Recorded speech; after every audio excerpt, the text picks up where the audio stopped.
ایک اور حدیث یاد آئی، یوشک الامم تداعی علیکم کما تداعی الاکلۃ الی قصعتها، ایک دن آئے گا میری امت کو ایسے تقسیم کریں گے غیر جیسے دسترخوان پہ روٹی تقسیم کی جاتی ہے ٹکڑے ٹکڑے کر کے۔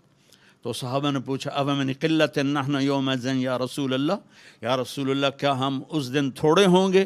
اب میں کہا لا انتم یومئذ کثیر، تم بہت زیادہ ہوگے، ولکنکم غثاء، ان کا غثاء السیل، تم بارش کے طوفانی پانی کے اوپر جو تنکے تیر رہے ہوتے ہیں، تم ایسے تنکوں کی طرح بے حیثیت اور بے قیمت ہوگے، اور ولا یقذفن فی قلوبکم الوہن، اور اللہ تمہارے دلوں میں وہن ڈال دے گا۔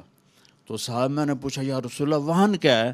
کہ حب الدنیا و کراہیت الموت، دنیا کے غلام بن جاؤ گے، دنیا کے بندے بن جاؤ گے، اور موت سے ڈرنے لگ جاؤ گے۔ بھلا موت تو اللہ کی ملاقات ہے۔ ابراہیم علیہ السلام کے پاس اسرائیل آ گئی، چلو جی، تو وہ کہنے کہ بھلا کبھی خلیل بھی خلیل کو مارتا ہے، تو وہ اسرائیل واپس گئے، کہا جی وہ ابراہیم تو یہ کہہ رہے ہیں، کہا اچھا اس سے کہو کبھی خلیل بھی خلیل کے ملنے سے رکتا ہے؟ تو انہوں نے کہا جی اوپر سے تو یہی جواب ہے، کہا جلدی کر لے جا لے جا۔ مسلمان کے لیے تو اللہ کی قسم اگر اللہ راضی ہے تو موت سے خوبصورت تحفہ کوئی نہیں، موت سے خوبصورت پیغام کوئی نہیں۔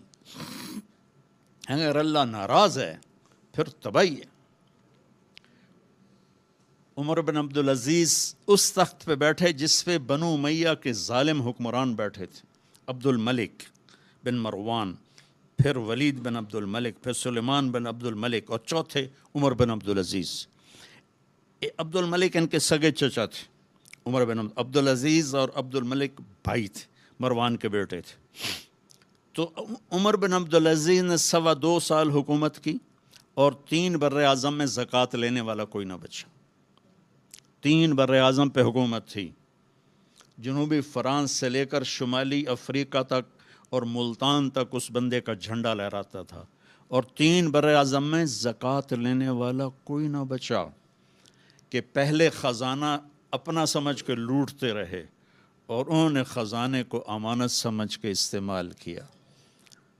تو وہ انہوں نے بلایا شام کے قاضی رجا کو، کہنے لگے دیکھو عبد الملک میرے چچا مرا تھا تو میں اس کی قبر میں اترا تھا تو اس کے چہرے کا رنگ کالا سیاہ ہو گیا تھا، اور اس کا چہرہ قبلے سے یوں ہو گیا تھا، اور عبد الملک کی یہ جگہ سرخ تھی سیب کی طرح۔ پھر میں نے ولید کو قبر میں اتارا، وہ اس کی کفن کی گیرا کھول کے دیکھا تو اس کا چہرہ ادھر تھا اور کالا سیاہ تھا۔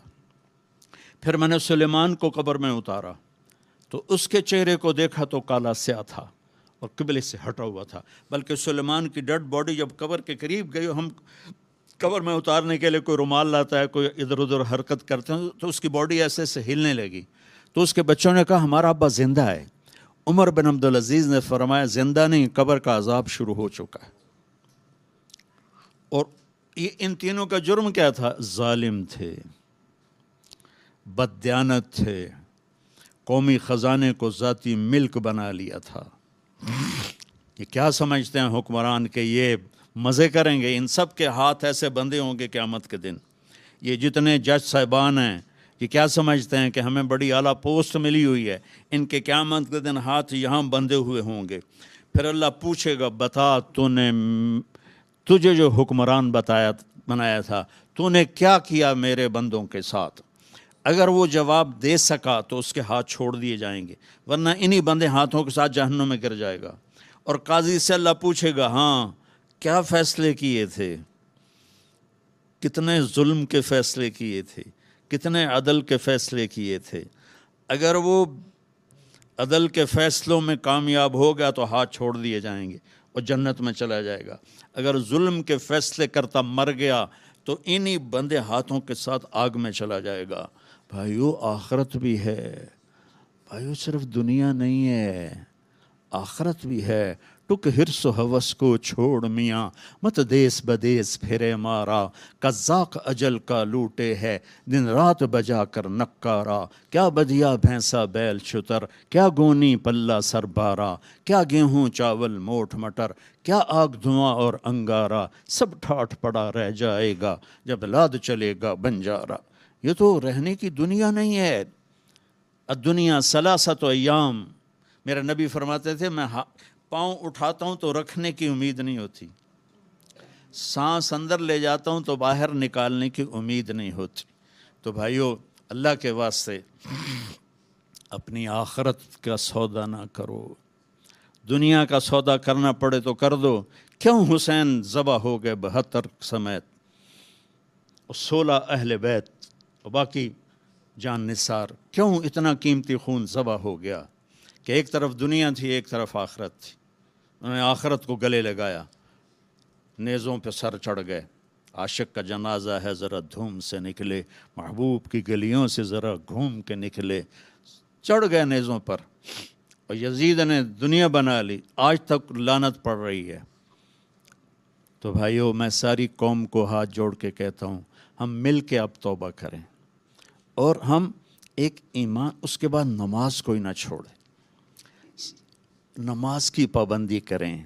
ہماری قوم میں نماز بہت کم ہے، ہمارے KPK کے علاقے میں نمازی ہیں لیکن وہاں سود بہت زیادہ ہے، لوگ سود پہ دیتے ہیں اور بہت ظلم کرتے ہیں، نمازی ہیں لیکن سود نہیں چھوڑتے ہیں، تو یہ ان کے لیے بہت بڑی تباہی بن جائے گی۔ 2 آدمیوں پہ زبردست عذاب آنے والا ہے، 2 آدمیوں پہ۔ امت مسلمہ میں 2 قسم کے لوگوں پر سب سے شدید عذاب ہوگا، ایک سود کھانے والا دینے والا نہیں، کھانے والا، سود لینے والا، اور ایک ناحق قتل کرنے والا۔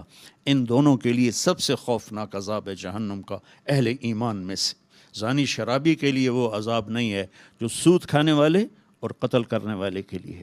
تو نماز پڑھو، ساری قوم سے کہتا ہوں نماز پڑھو، اللہ نے رزق دیا ہے، زکوٰۃ دو، قرآن پڑھو، اللہ کے واسطے قرآن پڑھو، اللہ کے نبی کی سیرت پڑھو، علم حاصل کرو کہ میرا رب مجھ سے کیا چاہتا ہے۔ میرا رب پہلی سطر ہے بسم اللہ الرحمن الرحیم، کہ میں رحمان و رحیم ہوں، کوئی سخت حکم نہیں سناؤں گا، آسان ہوں گے، کر لو، بڑا نفع رہے گا۔ تو قرآن پڑھو، نبی کی زندگی پڑھو، صحابہ کی زندگی پڑھو، اور قرآن کو اپنا ورد بناؤ۔ تیسرا کلمہ، درود شریف، استغفار، چلتے پھرتے اٹھتے بیٹھتے اپنا یہ ذکر بناؤ، اور اپنے اخلاق کو بلند کرو۔ آپ سارے سیاسی لوگ بیٹھے ہیں لیکن میں نبی کی بات کروں گا، اپنی زبان کا بول میٹھا کرو۔ سب سے کہتا ہوں جتنے سن رہے ہیں، زبان کا بول میٹھا کرو۔ میرے نبی کو پسند نہیں ہے شدت کے بول، اور ایک یہ بعد میں کہوں گا۔